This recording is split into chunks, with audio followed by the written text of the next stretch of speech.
Together, growing in faith, changing communities. Makadunyiswe uJesu Kristo. Thandwa zami, there are few things, few words engifisa ukuba siwabuke as we reflect on the Gospel of John, the opening lines of the Passion. Iqala ngombuzo uJesu awubuzayo, whom do you seek? Nifuna bani? Uma usuyibukile impilo yakho, when you have taken time to look at your life, when you have taken time to be honest with yourself, whom do you seek? Funa bani ngempilo yakho? Umuntu nomuntu unento ayiyona. Umuntu nomuntu unento ayifisayo ngempilo yakhe. Umuntu nomuntu unezinto afuna ukuzilungisa. And so at the end of the day, lo mbuzo kumele ngiyibuze ukuthi kubona konke lokhu wena thembela ufunani? Kubona konke lokhu wena uzinelani? Yabona masayingane masikhula, abazali kunento abasifisela zona. Uma nathi sikhula kwesinye isikhathi nezinto esifunayo, so uyayibuza ingane kwesinye isikhathi musumdala ufuna ukuba yini, and most likely ingane izokunikeza into eyitshela ukuthi izokujabulisa umzali. But then there comes a time when you must make a decision and say, no, but mina angikuthandi kahle ukuthi mina ngithanda ukuthi. Khona abanye abantu masebeshada uthola ukuthi they forget who they are and benza izinto eyithandwa abantu abashade nabo. And so the first question I would like you to ask for yourself, whom do I seek? Ngifuna bani? When I say I'm searching for me. There's this beautiful book written by John Powell. He's a Catholic priest, he's a psychologist, and he says, will the real me please stand? Will I ever find the true me? Will I ever be able to define myself outside of my children? Uba, nguma ka boy, nguma ka girl, ngunkosikazi kasbanban, ngumyeni kasbanban, ngindodakazi kasbanban, nguthisha, ngunesi, ngudokotela, ngunjiniyela. When all these things are taken out of me, who am I? Masekhambe konke, masekushabalale konke, wena ubani?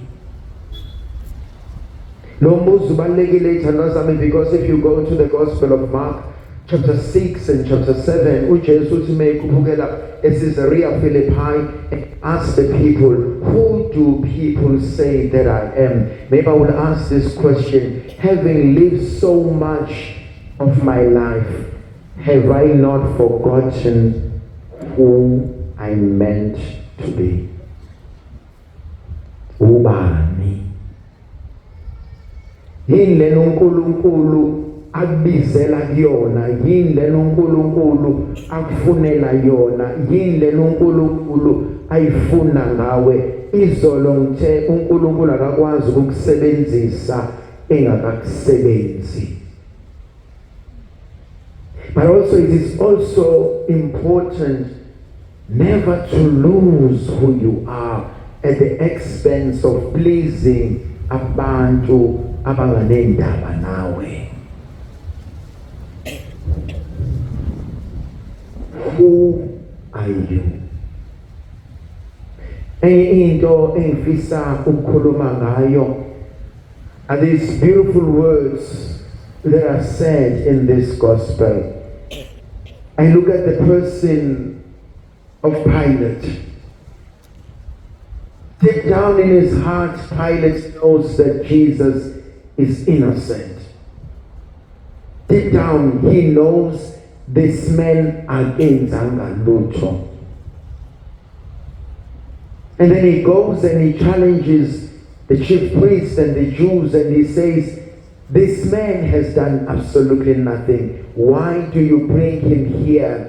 And they say to him, if you do not do what we ask, unless you crucify him, you are no friend of Caesar.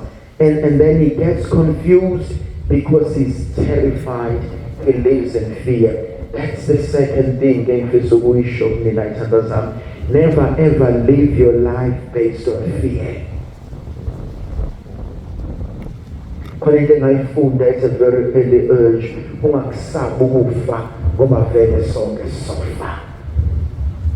Akekho umuntu ozalwa wesilisa nowesifazane ongekafe. Ingakho amaRoma esinike lo mkhuleko athi ngiyazi ukuthi ngiyakufa kodwa ngazi ngiyakufa nini, noma ngiyofelaphi, noma ngiyofa kanjani, noma ngiyofa nginani, ngingubani, ngikephi.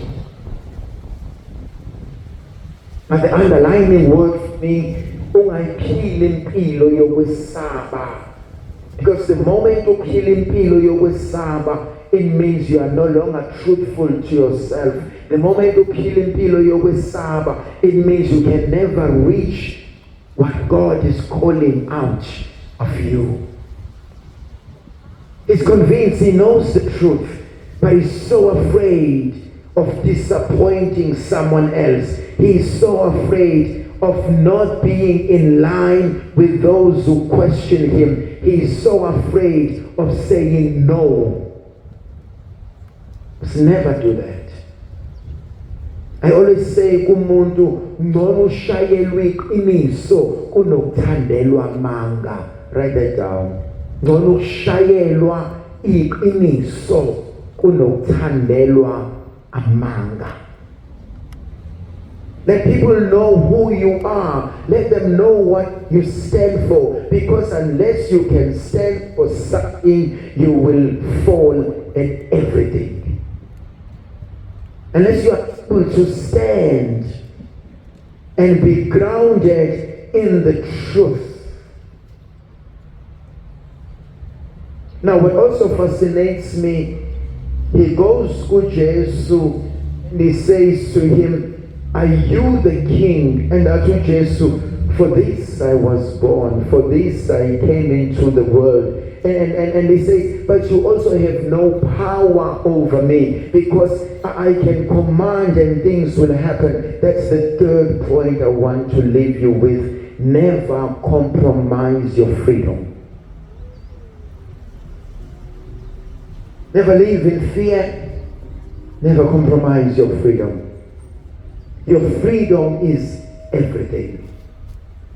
It's what God has given you. It's what will define you. And I always say, never go to a table as an underdog because uzophuma namakhiza lezi izinja.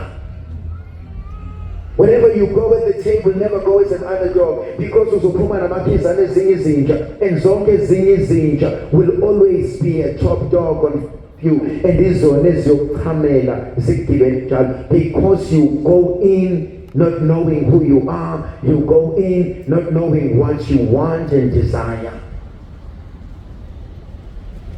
And so Jesus uyamtshela ukuthi this is me. Khona ligama engicela ukunikhumbuza that we should can write this down. Let me reintroduce myself. Khona leli gama lesiZulu elithi yazi usibani bani usengijwayela kabi, yazi usibani bani usengikhohliwe, yazi usibani bani akangazi. Let me reintroduce myself. But maybe I need to do this to myself. Let me reintroduce myself and tell you mina ngusibani bani. Ubona insizwa uma zizithopha, mina makuthiwa ngiyayithopha ngisekhaya ngithi ngokufanele yasikwa lami inkonzo edwayita abakade bayidwayita leka bakaze bayithola ingondo insizwe ngena yapho kodwa kwesinengwenya zange ayibulala kodwa zaphuma ikhiphiza amagwebe. let me reintroduce myself. But what am I trying to say? You've got to find who you are and live that without compromising the truth of who you are. Khona elinye iphuzu elingithintayo uthi uJesu sebekwenze konke sekufika isikhathi la ekumele angene khona kule nkonzo yesiphambano bathatha amagama washona. I always find it fascinating ukuthi uJesu esiphambanweni ukhakwe unina ukakwe udadewabo kama wakhe ukakwe abangani bama wakhe. Only a very few stood by uJesu, and uJesu uthi mebabuka bonke uyedwa umuntu akhuluma naye directly uthi ma nansi ndodana athi mfowethu nangu unyoko. Thandwa sami sibalekela kuwe ngoba yethu ngiyacela khona konke.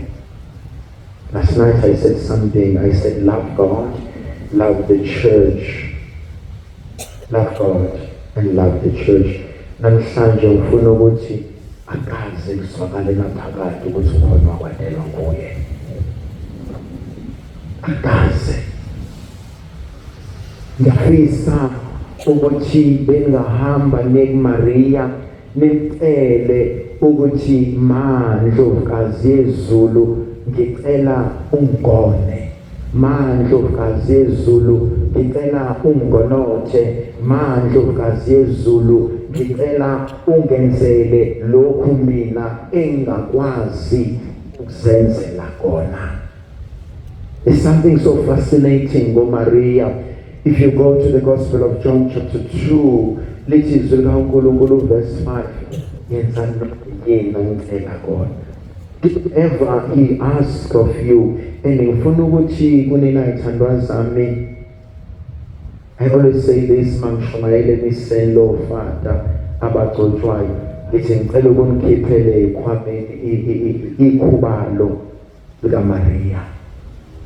Amshiya uMaria because akasoza kushiya. Ubothi umuntu olisikhathi mawukuthi akulaleki ebusuku, ubothi umuntu olisikhathi mawukuthi uhleli ulinde kuya ku-interview, ubothi umuntu olisikhathi uthola ukuthi ufrustrated, ubothi umuntu olisikhathi uthola izinto azenzeki, udonse usali lakho ebese ulibeke ezandleni, ebese uyayithekethisa intombi engcwele, ebese ukhuluma nayo uyixoxela ukuthi ma there's nothing much except ngifuna ukusho ukuthi akusenzeki, ebese ukhuluma naye. I guarantee you ngeke uliqede ngeswanga. I am the living proof of what Maria can do. 20 years ago when I offered my priesthood in Mame, ngathi ma ngicela ungisize kulobu priest, ngase ngimema amadoda ambalwa nakhehla ukuthi asiwenzeni lo msebenzi. 20 years now akaze kuswakale naphakade. And so I want you to develop a deeper relationship no Maria. Mceleni icele le ntombazana ukuthi hayibo sondela. Uthi membuka uJesu athi mawami uthembeke kumina kwaze kwaba la, uhlale nami kwaze kwaba la. What fascinates me ngendlela yonqamlezo ila uMaria esakela umzimba kaJesu usufile. And you know what fascinates me? Lo mzimba wamkelayo usufile, 3 days down the line uzowubona sewuvukile sewunodumo likaNkulunkulu. And so if uMaria ekwazi ukubamba namanxeba, ekwazi ukubamba umdweshudweshu, ekwazi ukubamba ulimele, uyena futhi ozophakamisa izinto zakho zonke seyilungile.